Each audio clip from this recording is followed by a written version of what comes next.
சப்பாத்தியும் பன்னீர் butter மசாலாவும் சாப்பிட்டு ஒரு 1 மந்த் போல் ஆகுது. வீட்டில் 6 லிட்டர் பால் இருந்தது, பாப்பாவுக்கு வாங்கினது எக்ஸ்ட்ரா மீந்து இருந்தது. அதில் பன்னீர் செஞ்சு வச்சுக்கலான்னு தான் ரெடி பண்ணிகிட்டு இருந்தேன்.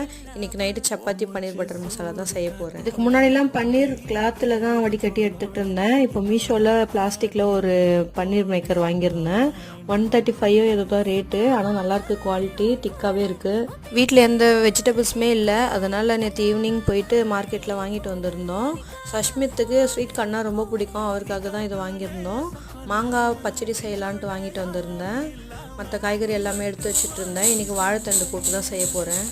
நெல்லிக்காய் ஹெல்த்துக்கு அவ்வளோ நல்லது, அதை சாப்பிட்ணுன்னு பார்த்துட்டு இருந்தோம். சரின்ட்டு டெய்லி ஒன்று சாப்பிட்லான்னு தான் வாங்கிட்டு வந்திருந்தோம். அட்லீஸ்ட் சாப்பிட முடியல, ஜூஸாவது போட்டு குடிச்சிடணும். இந்த ப்ராக்கோலி பார்த்திங்கன்னா நான் இப்போ தான் ஃபர்ஸ்ட் டைம் வாங்கியிருக்கேன். இது கூட கருவாடு எல்லாமே வாங்கிட்டு வந்திருந்தோம். நல்லா ஃப்ரெஷ்ஷாகவே இருந்தது. எல்லாத்தையுமே ஒரு பாக்ஸில் போட்டு ஸ்டோர் பண்ணி எடுத்து வச்சுட்டு இருந்தேன்.